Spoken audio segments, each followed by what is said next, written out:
Dame Jessica Ennis-Hill. Come and spend the day with me.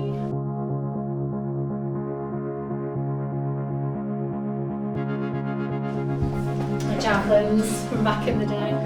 Every day is slightly different, which is nice because I think for doing so many years of the heptathlon where every day is different with training, I feel like I couldn't go into post-retirement having this fixed plan of everything that I did every day. I do run with a few friends, and a few times they've said, oh, do you want to do a half marathon or should we do a 10K?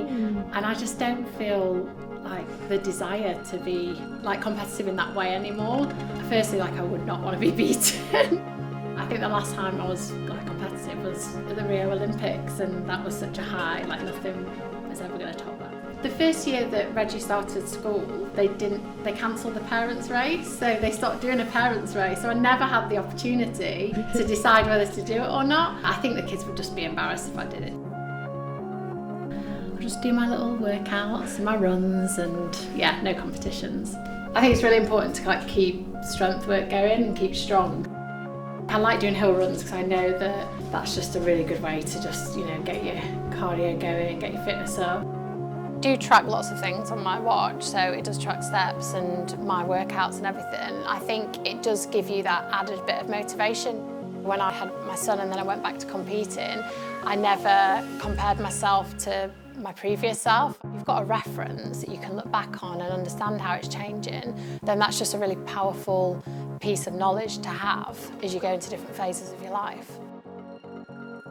I think I'm very conscious about, again, like listening to my body and knowing when to perhaps go to the doctors or have a checkup or, have some blood work done, so you just know if your normal is changing. I think it's so important for women because, we have all these changes, these hormonal fluctuations, you go through pregnancy, postnatal, all these different things, perimenopause, menopause, and if you don't know what your baseline is and what's normal for you, it's very hard to know where to start, really. You're starting at a place where you're kind of in the unknown. So I think to be able to understand your body the best you can and track elements of it for as long as you can is just a really useful tool to have.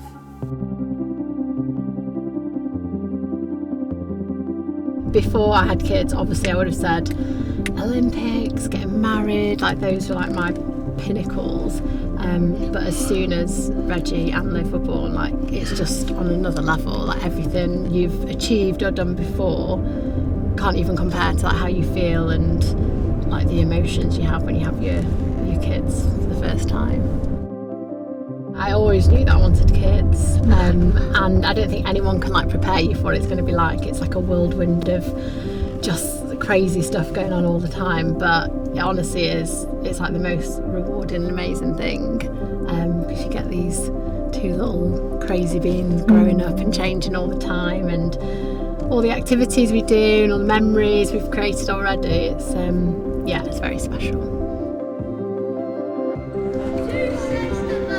Reg, Daddy will pick you up later, okay? I'll wait till we get started though. I'm just, happy that they're both active, doing sport and learning new skills. Should we go up to the top and just watch a little bit and then we can leap into it?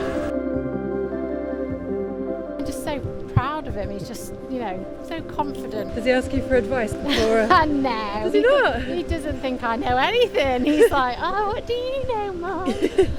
My dad was born in Jamaica, so my dad's always tried to bring his life and roots and his upbringing into our lives as well, which has been amazing. So I feel very lucky to have such strong roots here in Yorkshire, but also a whole other side of my family in Jamaica as well.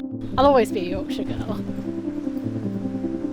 I'm still laughing about Russell Kane. Oh my gosh, he was so funny. I can't believe how funny he was. I want to go and see him live again.